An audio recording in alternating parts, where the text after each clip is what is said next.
ভারতীয় শেয়ার বাজারে জোর থাকা 5 মাস ধরে বাজারের গতি নিম্নমুখী। বিনিয়োগকারীদের 94 লক্ষ কোটি টাকা লোপাট। আর এর পিছনে কি মোদী সরকারের ভুল কর নীতি দায়ী? বিশেষজ্ঞদের বিশ্লেষণ সেদিকে ইঙ্গিত করছে। ভারতের শেয়ার বাজারে ভয়াবহ ধাক্কা। 5 মাস ধরে বাজার ক্রমাগত নিচে নামছে। বিনিয়োগকারীদের সম্পদ উড়ে গেছে 94 লক্ষ কোটি।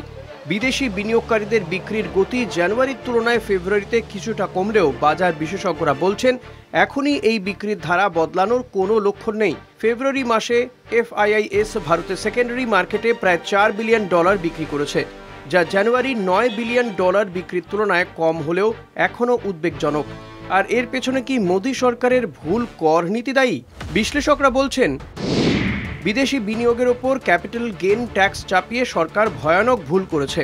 বিশিষ্ট বিনিয়োগ বিশেষজ্ঞ সমীর অরোরা সরাসরি আঙুল তুলেছেন সরকারের দিকে। তার বক্তব্য, FIIS এর ওপর ক্যাপিটাল গেইন ট্যাক্স বাড়িয়ে সরকার বাজার ধ্বংস করছে। এটা একেবারে ভুল সিদ্ধান্ত। 2024-25 অর্থবর্ষের বাজেটে অর্থমন্ত্রী Nirmala Sitharaman capital gain tax বাড়ানোর ঘোষণা করেন। Long term capital gain tax 10% থেকে বাড়িয়ে 12.5%। Short term capital gain tax 15% থেকে বাড়িয়ে 20% করা হয়। এর পরপরই বাজারে ভয়াবহ পতন। সেন্সেক্স 1414 পয়েন্ট নামলো, নিফটি 420 পয়েন্ট হারালো এবং 94 লক্ষ কোটি বিনিয়োগ হারিয়ে গেল। এটা সরকারের সবচেয়ে বড় ভুল। FIISরা ইতিমধ্যেই মুদ্রার ওঠানামা নিয়ে ঝুঁকির মুখে থাকে, আর তাদের ট্যাক্স সুবিধাও নেই। ফলে কর বাড়ানোর ফলে তারা ভারতের বাজার ছেড়ে যাচ্ছে। বিশ্বের অন্যান্য বড় দেশ যেখানে বিনিয়োগ টানার জন্য কর সুবিধা দিচ্ছে, সেখানে মোদী সরকার ট্যাক্স বাড়িয়ে বিনিয়োগকারীদের দূরে সরিয়ে দিচ্ছে। নরেন্দ্র মোদী দাবি করেছিলেন ভারত বিশ্ব অর্থনীতির নেতৃত্ব দেবে, কিন্তু এখন তার সরকারের নীতিতেই বিদেশি বিনিয়োগকারীরা মুখ ফিরিয়ে নিচ্ছে।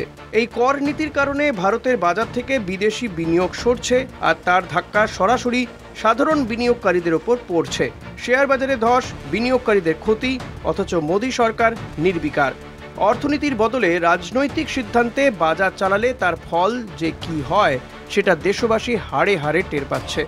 এই পরিস্থিতি থেকে বেরিয়ে আসতে সরকার কি কর নীতি পুনর্বিবেচনা করবে, নাকি সাধারণ মানুষ আর বিনিয়োগকারীদের ক্ষতি চলতেই থাকবে? কলকাতা টিভি।